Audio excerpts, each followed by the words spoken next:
என்னுடைய ஹுக்கும் என்ன? எழும்பாமல் அத்தஹியாத்திலே அமர்ந்து விட்டால் இமாம் வரும் வரைக்கும் நான் என்ன செய்ய? கண்ணியமான கனவான்களே, சிறிய சிறிய மசாலாக்கள் அவர்கள் செய்கின்ற அந்த புரிகின்ற அந்த கடமையில் ஒன்றுமே தெரியாது. ஹஜ்ஜுக்கு போகிறார்கள், எங்கே இருந்து ஆரம்பிக்க வேண்டும், ஹஜ்ஜை எங்கே முடிக்க வேண்டும், ஒவ்வொரு தவாஃபிலையும் என்ன ஓத வேண்டும், எது ஓதக்கூடாது, ஒவ்வொரு கட்டத்திலையும் எப்படி நிய்யத்து வைக்க வேண்டும், ஒன்றுமே தெரியாது. அமல் செய்வார்கள். ஆனால் அமல் செய்யக்கூடியவர்கள் பெரும்பாலும் பாமர மக்களாக இருப்பார்கள். ஒன்றுமே தெரியாமல் அமல் செய்வார்கள். தெரிந்தவர்களுடைய நிலைமை அல்லாஹ் பாதுகாக்க வேண்டும். கண்ணியமான கனவான்களே, சகோதரர்களே, சொன்னார்கள் நாயகம் ஸல்லல்லாஹு அலைஹி வஸல்லம், தெரிந்தவர்கள், மார்க்கத்தை அறிந்தவர்கள், மார்க்கத்தை நன்றாக புரிந்தவர்கள், மார்க்க அறிஞர்கள் அதிகமானவர்கள் கெட்டவர்களாக இருப்பார்கள். யாரையும் நம்ப முடியாத ஒரு நிலைமைக்கு தள்ளப்பட்டிருப்பார். அமல் செய்பவர்கள் தெரியாதவர்கள், தெரிந்தவர்கள் அதுபோன்று செய்கிறார்களா? ஆனால் அவர்கள் அதிகமானவர்கள் ஃபஸகா, இன்னும் ஒரு ரிவாயத்திலே ஃபுஸ்ஸாக் என்றால் மிக கெட்டவர்களாக இருப்பார்கள். நவுது பில்லாஹ், அல்லாஹ் பாதுகாக்க வேண்டும். கண்ணியமான கனவான்களே, சகோதரர்களே, இதுவும் கியாமத்துடைய நாட்களின் அடையாளங்களில் ஒன்று என்றார்கள் அருமை நாயகம் ஸல்லல்லாஹு அலைஹி வஸல்லம். கண் முன்னால் நடைபெறுகிறதா இல்லையா முடிவு கட்ட வேண்டியவர்கள் நாம். இன்னும் எத்தனையோ அறிகுறிகள் அனஸ் ரலியல்லாஹு தஆலா அன்ஹு அவர்கள் சொல்லி காட்டினார்கள்.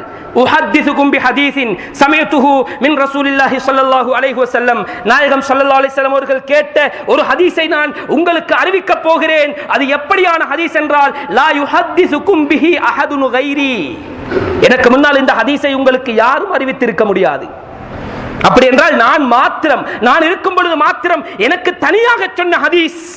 எந்த சஹாபிக்கும் இந்த ஹதீஸ் தெரியாது. முதலாக நான் தான் உங்களுக்கு இதை ரிவாயத் செய்ய போகிறேன் என்று சொல்லிவிட்டு சொன்னார்கள், இன்ன மின் அஷ்ராத்திஸ் ஸாஅ, பயங்கரமான அந்த திடுக்கிடும் அந்த கியாமத்துடைய நாள் நெருங்குவதற்குரிய சில அறிகுறிகளை சொன்ன அருமை நாயகம் ஸல்லல்லாஹு அலைஹி வஸல்லம் அவர்கள் முதலாவதாக சொன்னார்கள், ஐயுர்ஃபஅல் இல்மு, மார்க்க ஞானங்கள், அறிவுகள் உயர்த்தப்பட்டு போய்விடும்.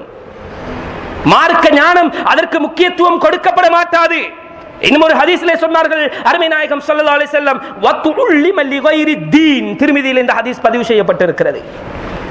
மார்க்கத்தோடு சம்பந்தப்படாத கல்விகளுக்கு அதிகமாக முக்கியத்துவம் கொடுத்து அது போதிக்கப்படும். ஆனால் மார்க்கத்துடைய கல்வி போக போக குறைந்து கொண்டே போகும். இல்மு உயர்த்தப்பட்டு விடும். முக்கியமான உலமாக்களுடைய மௌத்தின் மூலமாக இல்மு உயர்த்தப்பட்டு போய்விடும். அவர்கள் இருக்கின்ற பொழுது பாமர மக்கள் அவர்களை அணுகி பயன்பெற மாட்டார்கள். அவர் மரணித்த பிறகு மரணத்தோடு அவருடைய இல்மும் சேர்ந்து அப்படியே உயர்ந்து விடும் என்றார்கள் அருமை நாயகம் ஸல்லல்லாஹு அலைஹி வஸல்லம். அறிவு ஞானம், மார்க்கத்துடைய தெளிவு இது போக போக குறைந்து விடும். வயக்சுரல் ஜஹ்லு, மடத்தனம் அதிகரிக்கும், மடமை தலைவிரித்து ஆடும். கண்ணியமான கனவான்களே, அன்பார்ந்த இஸ்லாமிய சகோதரர்களே, இதுவெல்லாம் கியாமத்துடைய நாட்களின் அடையாளங்கள் என்று அருமை நாயகம் ஸல்லல்லாஹு அலைஹி வஸல்லம் தொடர்ந்து சொன்னார்கள். வயக்சுரல் ஜினா, விபச்சாரம் அதிகரிக்கும். திருமணம் முடித்தவனும் செய்வான், திருமணம் முடிக்காதவனும் செய்வான், வயது முதிர்ந்தவனும் செய்வான். பச்சிலம் பாலகன் கூட அதில் ஈடுபடக்கூடிய ஒரு மோசமான உலகத்தில் நாம் வாழ்ந்து கொண்டிருக்கிறோம். சொன்னார்கள் நாயகம் ஸல்லல்லாஹு அலைஹி வஸல்லம், விபச்சாரம் அதிகரிக்கும்.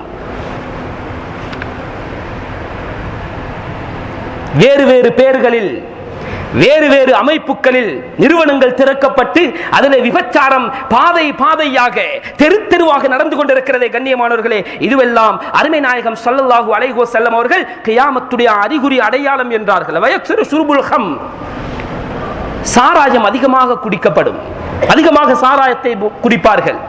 இன்னும் சொன்னார்கள் நாயகம் ஸல்லல்லாஹு அலைஹி வஸல்லம் அவர்கள், சாராயத்திற்கு வேறு வேறு பேர் வைத்துக் கொண்டு குடிப்பார்கள். நான் குடிப்பது சாராயம் என்று சொல்லி குடிப்பதற்கு தைரியம் கிடையாது. ஆனால் ஒரு தந்திரத்தை பாவிப்பார்கள். அந்த சாராயங்கள் வேறு வேறு பெயர்களால் அறிமுகப்படுத்தப்பட்டு அதை குடித்துக் கொண்டிருப்பார்கள். அதை பெருமையாகவும் கருதுவார்கள். சாதாரணமாக, சர்வசாதாரணமாக நடக்கின்ற ஒரு மோசமான விடயம் இது. அதுவும் தேர்தல் காலம் என்றால் அதை சொல்லவும் வேண்டிய அவசியம் கிடையாது. ஒன்று இருக்கிறது, சாராயம் குடிப்பதும் ஒரே பாவம் தான். அந்த சாராயத்தை குடிப்பவர்கள் அந்நியர்களாக இருந்தாலும் அவர்களுக்கு வாங்கி கொடுப்பதும் ஒரே பாவம் தான். கண்ணியமான கனவான்களே, சகோதரர்களே, பெரியவர்களே, எங்களுடைய மதத்தை, மார்க்கத்தை சார்ந்த எத்தனையோ அரசியல்வாதிகள் கூட ஒன்று அவர்கள் குடிக்கிறார்கள் அல்லது குடிப்பவர்களுக்கு வாங்கி கொடுக்கிறார்கள். எனக்கு பதவி வந்தால் போதும், ஆட்சி கிடைத்தால் போதும், எத்தனை பாவத்தை நான் செய்தாலும் பிரச்சனை கிடையாது. சர்வசாதாரணமாக இந்த சாராயம் அது பேர் தெரியாத வேறு வேறு பேர்கள் சொல்லி அருந்தப்படும். அப்படியான ஒரு காலம் வந்தால் அதுவும் கியாமத்துடைய அறிகுறி என்றார்கள் அருமை நாயகம் ஸல்லல்லாஹு அலைஹி வஸல்லம். இன்னும் ஒரு முக்கியமான விடயத்தையும் சொன்னார்கள். வயகில்லுர் ரிஜால், ஆண்களுடைய விகிதாசாரம் எண்ணிக்கை குறைந்து கொண்டே போகும். வயக்சுருன் நிசா, பெண்கள் அதிகரிப்பார்கள். எல்லா ஃபங்க்ஷன்களிலும், கடை தெருக்களிலும், பாடசாலைகளிலும், கூட்டங்களிலும், நாடுகளிலும், உலகளாவிய ரீதியிலேயும், தொழிலுடைய அமைப்புகளிலேயும் எங்கு பார்த்தாலும் பெண்களுடைய விகிதாசாரம் அதிகரித்துக் கொண்டே போகும். ஹத்தா யகூன லி 50 இம்ராத்தின் அல் கையிமுல் வாஹித், ஒரு ஆணுக்கு 50 பெண்கள் என்ற வீதம் வரைக்கும் இந்த குறைச்சி வீழ்ச்சி அது நடந்து கொண்டே போகும் என்றார்கள் அருமை நாயகம் ஸல்லல்லாஹு அலைஹி வஸல்லம். ஹதீஸுக்கு விளக்கம் எழுதக்கூடியவர்கள் அதிகமான யுத்தங்களின் காரணத்தினால், அதிகமான அந்த பயங்கரமான மோதல்களின் காரணத்தினால் ஆண்களுடைய உயிர் பறிக்கப்படுகிறது. ஆண்களுக்கு விகிதாசாரப்படி பார்த்தால் அதிகமான மௌத்து, பெண்களை விட ஆண்கள் தான் முதன்மையாக மௌத்தாகி போய்விடுகிறார்கள். அதிகமான பிறப்பு விகிதத்தை எடுத்துக்கொண்டாலும், குடும்ப ரீதியிலே பார்த்தாலும் பெண் குழந்தைகள் தான் அதிகமாக பிறந்து கொண்டிருக்கிறார்கள். இது எதை சுட்டிக்காட்டுகிறது என்றால், அருமை நாயகம் ஸல்லல்லாஹு அலைஹி வஸல்லம் சொன்னார்கள் அல்லவா, ஒரு ஆண் 50 பெண்களை சமாளிக்க வேண்டிய நிலைமைக்கு தள்ளப்படுவான். அத்ததுக்கிரா என்ற கிதாபில் இமாம் குர்துபி ரஹ்மத்துல்லாஹி அலைஹி அவர்கள் இந்த ஹதீஸுக்கு விளக்கம் எழுதுகின்ற பொழுது சொன்னார்கள், ஒரு ஹதீஸை கொண்டு வருகிறார்கள். ஒரு மனிதன் பாதையிலே போய்க் கொண்டிருப்பான், அவனை 9 பெண்கள் துரத்துவார்கள். அன்கிஹினி, என்னை திருமணம் முடித்துக் கொள்ளுங்கள், என்னை திருமணம் முடித்துக் கொள்ளுங்கள், என்னோடு இன்பம் அனுபவித்துக் கொள்ளுங்கள் என்று போகின்ற வருகின்ற பெண்கள் எல்லாம் அவனை பிடித்து இழுத்து தொந்தரவு படுத்தும் அளவுக்கு பெண்களுடைய விகிதாசாரம் அதிகரிக்கும், ஆண்களுடைய எண்ணிக்கை குறையும். இதுவும் கியாமத்துடைய நாளின் அறிகுறி என்று அருமை நாயகம் ஸல்லல்லாஹு அலைஹி வஸல்லம் அவர்கள் சொல்லி இருக்கிறார்.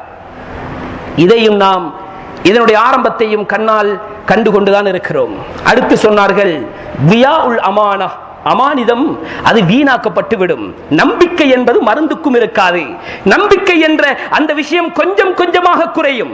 புகாரி ஷரீஃபிலே சொன்னார்கள் நாயகம் ஸல்லல்லாஹு அலைஹி வஸல்லம், ஒரு மனிதன் தூங்குவான், தூங்குகின்ற பொழுது அமானத் என்ற அந்த அமானிதம் அவனுடைய உள்ளத்திலே இருந்து கலட்டப்பட்டு எடுபட்டு போய்விடும். அந்த அமானிதங்களில் ஒரு சிறியோரு ஒரு டொட்,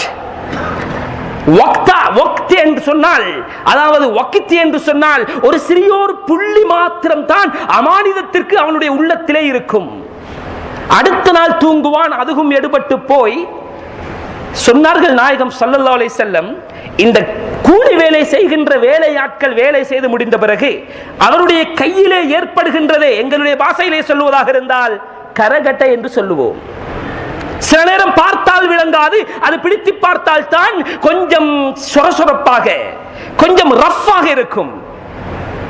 இந்த மாதிரியான அமைப்பு தான் அமானிதம் இருக்கும். அடுத்த நாள் தூங்குவான், அதுவும் அப்படியே அடியோடு எடுபட்டு போய்விடும். அமானிதம் என்ற பேச்சுக்கே இடமில்லாமல் போகும்.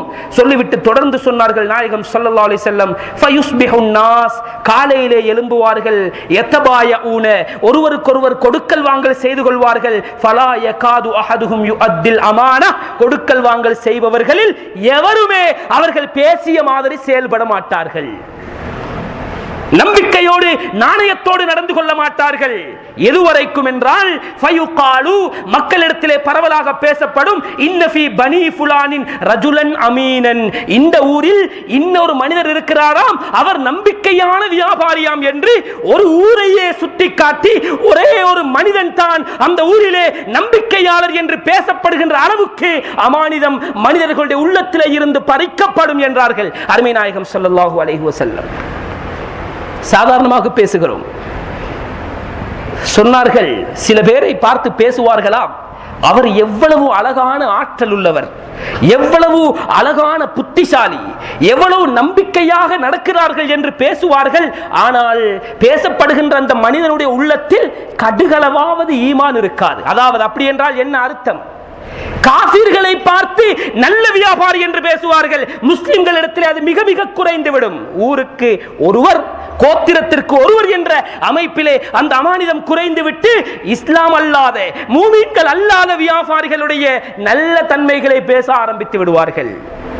கண்ணியமான கனவான்களே, அன்பார்ந்த இஸ்லாமிய சகோதரர்களே, பேசுகிறோமா இல்லையா?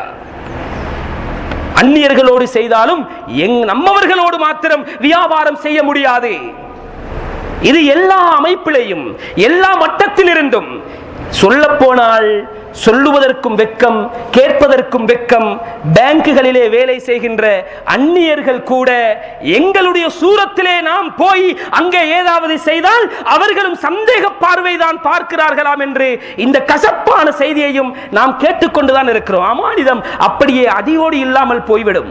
இந்த ஹதீஸுக்கு விளக்கம் எழுதுகின்ற பொழுது எழுதி காட்டுகிறார்கள், ஃபஃபி ஹாதல் ஹதீஸ், இந்த ஹதீஸ் எதை சொல்லுகிறது என்றால், இன்னல் அமானத சத்ருஃபு மினல் குலூபி ஹத்தா யஸீர ரஜுலு ஹாயினன். நம்பிக்கையூட்டுவது மாதிரிதான் அவர் செயல்படுவார். ஆனால் காலப்போக்கில் அவர் நம்பிக்கை துரோகம் செய்து விடுவார். கேட்டால் என்ன சொல்லுவார் தெரியுமா? நான் கொடுக்கல் வாங்கல் செய்தேன், எனக்கு அவன் கொள்ளை போட்டான், எனவேதான் நான் மாட்டிக்கொண்டேன். கண்ணியமான சகோதரர்களே, என்னிடத்திலே எடுத்தவன் எனக்கு கொடுக்காத காரணத்தினால் உன்னிடத்திலே எடுத்ததை எனக்கு தர முடியாது என்று சொல்லுவது அது முடியாத ஒரு காரியம். இப்படி சொல்லுவார்கள். இதுதான் கொஞ்சம் கொஞ்சமாக அமானிதம் கலட்டப்படும் என்று அருமை நாயகம் ஸல்லல்லாஹு அலைஹி வஸல்லம் அவர்கள் சொன்ன ஹதீஸுக்கு விளக்கம்.